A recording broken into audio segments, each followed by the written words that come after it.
Bismillahirrahmanirrahim. Assalamualaikum warahmatullahi wabarakatuh. Alhamdulillah, jumpa lagi dengan pelajaran Pendidikan Agama Islam dan Budi Pekerti kelas 5 SD.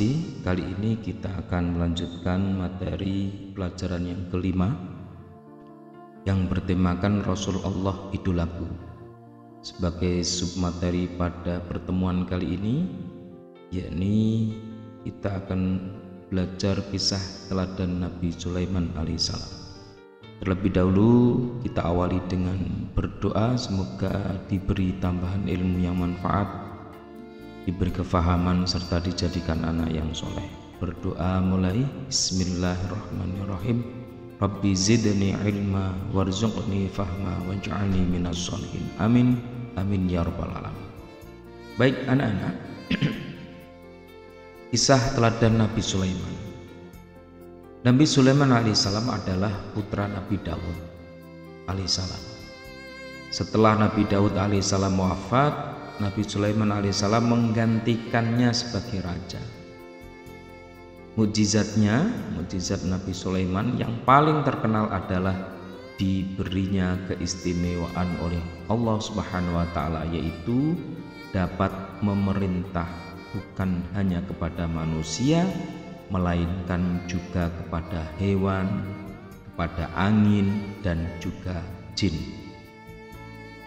Nabi Sulaiman alaihissalam dapat menjadikan angin bertiup atas perintahnya ke tempat yang ia kehendaki. Jadi Nabi Sulaiman kalau bepergian hendak ke tempat yang jauh, beliau memerintahkan angin untuk membawanya.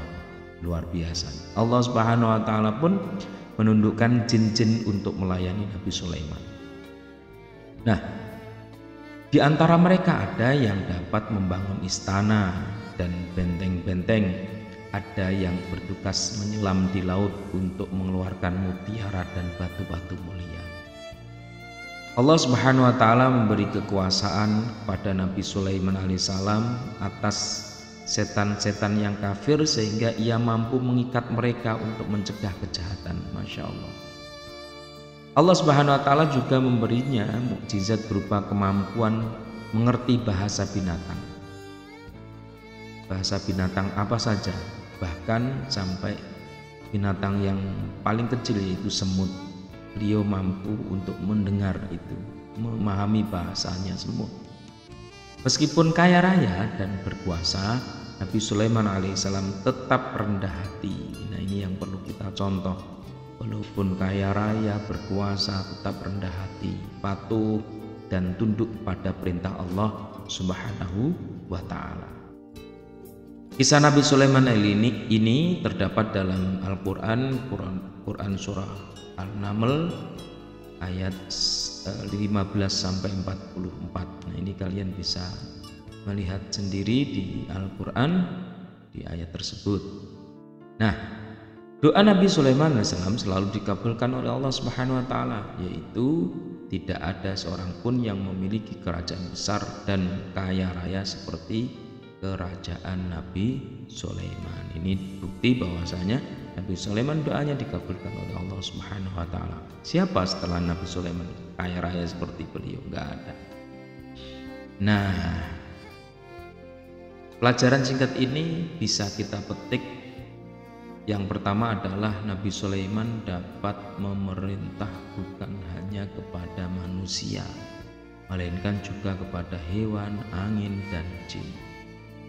Nabi Sulaiman alaihissalam mampu mengikat jin-jin kafir untuk mencegah kejahatan mereka.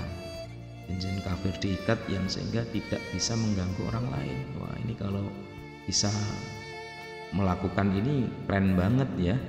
Bisa mengikat jin-jin kafir yang sehingga tidak bisa mengganggu manusia. Yang berikutnya, Nabi Sulaiman alaihissalam meskipun kaya raya dan berkuasa tetapi tetap rendah hati, patuh dan tunduk pada perintah Allah Subhanahu wa taala. Demikian pelajaran kisah teladan Nabi Sulaiman yang singkat ini sebagai pelajaran dasar buat kalian dan yang bisa kita petik beberapa yang bisa kita ambil hikmahnya dan bisa kita tiru keteladannya. Nah, berikutnya anak-anak, Ayo belajar di rumah, kalian coba buka surah An-Naml ayat 27 dan terjemahnya yang mengandung cerita tentang Nabi Sulaiman alaihissalam berkomunikasi dengan hewan. Nah, laporkan hasil bacaanmu secara tertulis kepada guru. Ini Pak Guru sudah kasih link di link tugas, kalian membaca bacaan surah An-Naml ayat 27 ini kalian tulis dan artinya. Kemudian kirim ya. Terima kasih, semoga bermanfaat. Assalamualaikum warahmatullahi wabarakatuh.